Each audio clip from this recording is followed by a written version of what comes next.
ওই বাড়িতে ডাকাতির উদ্দেশ্যে তারা গিয়েছে। যখন তারা বাধার সম্মুখীন হয়েছে তখন তারা এখানে দল টেনে নিয়ে আসছে। কারণ হেলমেট পরে তো ভোট চাইতে যাওয়ার কথা না, ভোট চাওয়ার জন্য তো হেলমেট পরার কোনো কথা না, অন্যান্য অস্ত্র শস্ত্রের কথা নাই বললাম, লাঠিসোঁটার কথা নাই বললাম, দৃশ্যমান সব কিছু। অতএব আমরা এখনো প্রশাসনের দৃষ্টি আকর্ষণ করতেছি। প্রশাসন এক নির্বাচনের কথা বলে এখন সাধারণ মানুষের মামলাগুলো থানা নিচ্ছে না। থানা যদি মামলা না নেয়, আজকে যে বাড়িতে লুটতরাজ হয়েছে, ডাকাতি হয়েছে, ওই বাড়ির পাসপোর্ট পাওয়া যাচ্ছে না, তাহলে এটার এই অসহায় মানুষ বিচার পাবে কোথায়? এখানে বিএনপি, আওয়ামী লীগ, জাতীয় পার্টি, জামাত, এটা তো কোনো কথা না। কথা হচ্ছে আমি আক্রান্ত হয়েছি, আমার মাথা ফেটেছে, আমার বাড়ি লুটতরাজ হয়েছে, এটার তো থানা দেখতে হবে। থানা রিটার্নিং কর্মকর্তার অজুহাত দিয়ে যদি আজকে এই মামলা না নেয়, অসহায় মানুষ কোথায় যাবে? আর জামাতে ইসলাম নিয়ে আমি কোনো কথাই বলবো না। ওনারা কোনো কথা ডিসকাশন করে যে অপরপক্ষ অসত্য কথা বলেছে। আরে ভাই, আমরা তো অসত্য কথা বলেছি, আর আপনি তো মুনাফিকই কথা বলতেছেন। ওনারা ছবি দেখিয়েছে আপনাদেরকে, ওই ছবিতে দেখবেন ওই দাড়ি টুপিওয়ালারা কিভাবে মানুষকে আঘাত করতেছে। হ্যাঁ, ওই বাড়ির লোকজন লুঙ্গি পরে, ওই মহিলারা শাড়ি পরে, ওই সালোয়ার কামিজ পরে ওনাদের পরিকল্পিত হামলা করতে গেছে। ওই বাড়ির লোক ওই বাড়িতে ছিল, আত্মরক্ষা করা তাদের অধিকার। বাড়ি লুটতরাজ করছে, ডাকাত দল গেছে, ডাকাত দলকে তারা প্রতিহত করবে না? এই ডাকাত দল প্রশাসনের সহযোগিতায় আবার জঙ্গি মিছিল করছে। প্রশাসন তাদের সামনে তাদের জঙ্গি মিছিল করছে, তাদেরকে একজনকে প্রশাসন গ্রেপ্তার করে। আমরা প্রশাসনের এই ভূমিকা আজকে আমরা মনে করতেছি, প্রশাসন মনে হয় কারোর সহযোগিতার জন্য তারা হাত বাড়িয়ে দিয়েছে। আমরা কিভাবে একটি বাড়িতে লুটতরাজ করার পরে, মহিলাদের সাক্ষাৎকার নেওয়ার পরে, রক্ত দেখার পরও ওই বাহিনী কিভাবে আবার তাদের সামনে জঙ্গি মিছিল করে? এই প্রশ্ন আপনাদের মাধ্যমে সারা বাংলাদেশে, সারা পৃথিবীর মানুষের কাছে। নির্বাচনের পরিবেশ কিন্তু দিন দিন জামাত ইসলাম নষ্ট করতেছে। কারণ মব সৃষ্টি করে তারা ভোটারদেরকে আতঙ্কিত করতে চায়, তারা ভোটারবিহীন একটি নির্বাচন চায়।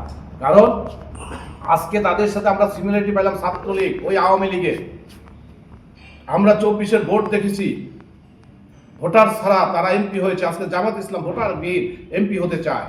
এই জন্য তারা হেলমেট দিয়ে মানুষের বাড়িয়ে বাড়িয়ে যে আতঙ্ক সৃষ্টি করতেছে।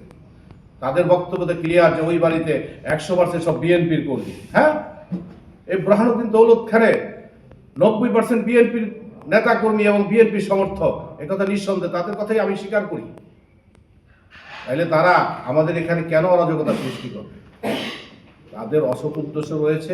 আমরা প্রশাসনের ভূমিকা নিয়ে কিন্তু এখন সন্ধিয়ান। তারা স্কুল কলেজের মাস্টাররা আজকে প্রচারণায় নামতেছে। স্কুলে যাওয়ার আগে তারা সকাল 7টা থেকে প্রচারণায় নামে। তারা সরকারি বেতন পায়, তারা আবার প্রচারণায় নামে। আমরা যখন তাদের কাছে সহযোগিতা চাই, তারা আইনের বিভিন্ন ফাঁক ফোকর দেখায়। যারা নির্বাচনে ডিউটি করবে, আমি চাকরি করি, সরকারি চাকরি করি, আমার তো কোনো প্রার্থীর পক্ষে ভোট চাওয়ার অধিকার নেই, ভোট দেওয়ার অধিকার নেই। সরকারি চাকরির আচরণ বিধিতে এটা পড়ে না, নির্বাচনী আচরণ বিধিতে পড়ে কথা, সরকারি আচরণ বিধিতে পড়ে না। এই জন্য আমরা জামাতে ইসলামের মিথ্যা বক্তব্যগুলোকে প্রত্যাখ্যান করি। আর আমাদের প্রত্যাখ্যান করার আগে আমরা বিশ্বাস করি ভোলা 2-এর মানুষ এটা প্রত্যাখ্যান করবে এবং 12 তারিখের নির্বাচনের দিন জনগণ দেখিয়ে দিবে যে এই ভোলা 2-এ কোনো জঙ্গির আস্তানা হবে না, কোনো মিথ্যার আস্তানা হবে না, বট বাহিনীর আস্তানা ভোলা 2 হবে না। তারিখ শনিবার 31 জানুয়ারি 2026। সংবাদ সম্মেলনের স্থান উপজেলা জামাত কার্যালয়, বুরহানুদ্দিন। জাতির বিবেক, সম্মানিত সাংবাদিক বন্ধু, আজ আমরা আপনাদের মাধ্যমে বুরহানুদ্দিন ও দৌলত খান সহ দেশবাসীর নিকট ভোলা 2 আসনে গত কয়েকদিন যাবৎ সংঘটিত কয়েকটি ন্যাক্কারজনক সহিংসতার ঘটনা তুলে ধরতে বাধ্য হচ্ছি। গত শনিবার সকাল আনুমানিক 8টার সময় ভোলা 2 আসনের বুরহানুদ্দিন উপজেলার টগরি ইউনিয়নের 7 নম্বর ওয়ার্ডে দাঁড়িপাল্লার শান্তিপূর্ণ নির্বাচনী প্রচারণা চলাকালে প্রতিপক্ষের সশস্ত্র কর্মীরা অতর্কিত হামলা চালায়। ধানের শীষের প্রার্থী হাফিজ ইব্রাহিমের কর্মী ইউসুফ, আইয়ুব আলী, কোহিনুর, সোহাগ ও শামীমের নেতৃত্বে এই হামলা সংঘটিত হয়। এই বর্বর হামলায় গুরুতরভাবে আহত হন ইউনিয়ন জামাতের আমির মাওলানা আব্দুল হালিম, জামাত নেতা মাওলানা ফয়জুল্লাহ।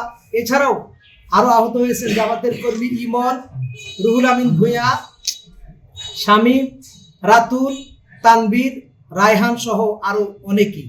অন্যান্য আহতদের মধ্যে মাওলানা আব্দুল হালিম ও মাওলানা ফয়জুল্লাহকে আশঙ্কাজনক অবস্থায় ভোলা সদর হাসপাতালে ভর্তি করা হয়েছে।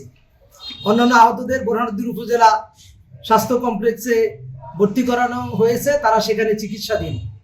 আমরা অত্যন্ত উদ্বেগের সঙ্গে আরও জানাতে চাই, গত কয়েকদিন ধরে বোরহানুদ্দিন ও দৌলত খান উপজেলার কাচিয়া, পক্ষিয়া, বড়মানিকা, গঙ্গাপুর, সৈয়দপুর ও চরফাতা ইউনিয়নে পরিকল্পিতভাবে ধারাবাহিকভাবে হামলা চালানো হচ্ছে।